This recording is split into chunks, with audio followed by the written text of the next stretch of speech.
இன்றைக்கு நான் பார்க்க போகிறது ரோமர் 8ஆம் அதிகாரம் 26ஆம் வசனம்.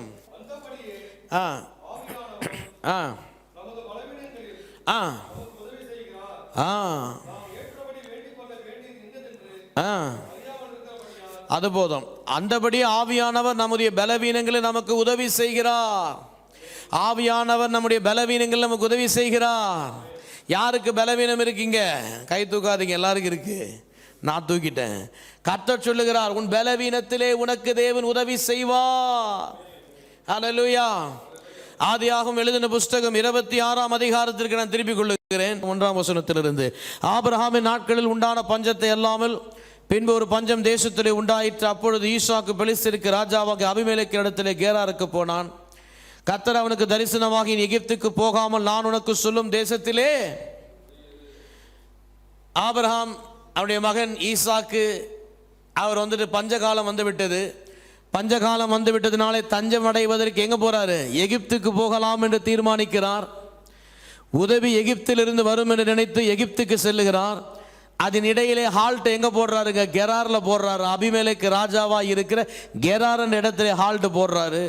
அங்கே தேவனாகிய கர்த்தர் ஈசாக்கை சந்திக்கிறார். ஈசாக்குக்கு அவர் தரிசனமாகிறார்.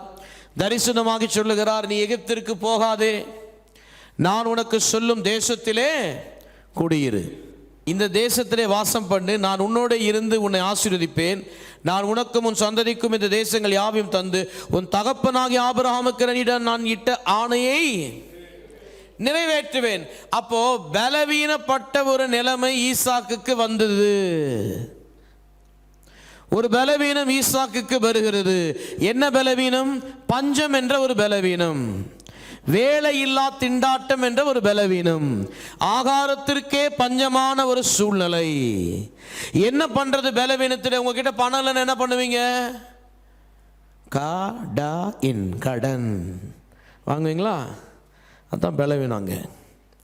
இப்போ சொல்லி கொடுத்தாங்க எங்களுக்கு ஸ்கூலில். என்னப்பா கடன்? பலவீனம். பஞ்சம் வந்துருச்சு, காசு இல்லை, என்ன பண்ணுவீங்க? கடன் வாங்குவீங்க.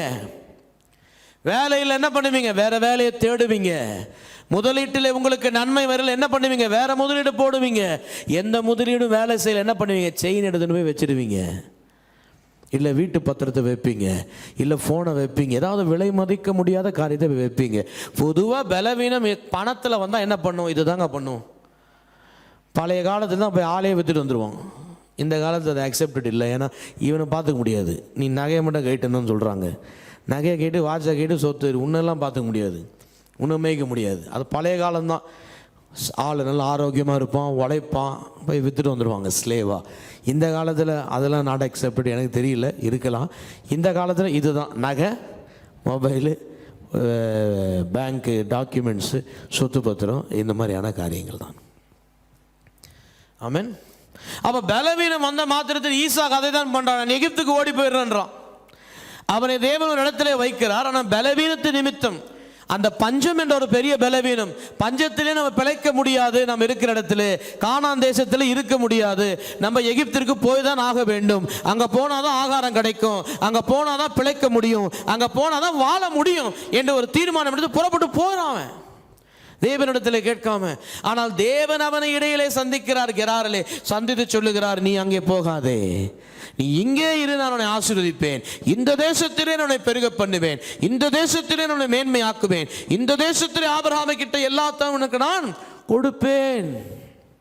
பயந்து ஓடுகிறான் தன் ஜீவனுக்கு. பலவீனம் அடைய போது, குடும்பத்தில் பிரச்சனை வந்துட போது, சண்டை கிண்டை இல்லாமல் எல்லா பிரச்சனை வருது. வீட்டில் காசு இல்லை, சாப்பாடு இல்லைன்னு எல்லா பிரச்சனை வருது.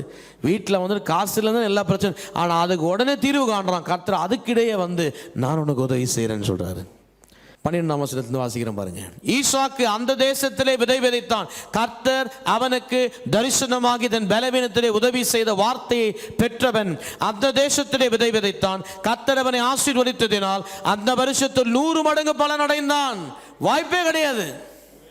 தரித்திரத்தில் இருக்கிற ஒரு நிலத்திலே, வறட்சியில் இருக்கிற ஒரு இடத்திலே, வறண்டு போய் இருக்கிற ஒரு பூமியிலே கர்த்தருடைய அந்த உதவியை பெற்றதினாலே, கர்த்தருடைய அந்த வார்த்தையை பெற்றதினாலே, கர்த்தருடைய அந்த ஆசீர்வாத வழிநடத்துதலை பெற்றதினாலே அந்த நிலத்திலே 100 மடங்கு.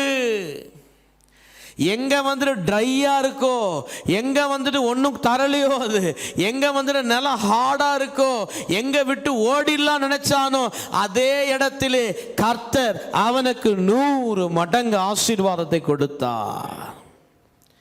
ஆமென். 100-fold blessing கொடுத்தாருங்க. 100-fold blessing கொடுத்தாரு. உங்கள் தேவனாலே கூடாத காரியம் ஒன்றுமில்லை. பயந்து ஓடாதீங்க. கர்த்தரை தேவனாய் இரட்சகராய் ஏற்றுக்கொண்ட நீங்க பயந்து ஓடாதீங்க. கர்த்தரை தேவனாய் வணங்குகிற நீங்க பயந்து ஓடாதீங்க. கர்த்தரை தெய்வமாய் பெற்றுக்கொண்ட நீங்கள் பயந்து ஓடாதீங்க. இல்லைனாலும் பயப்படாதீங்க.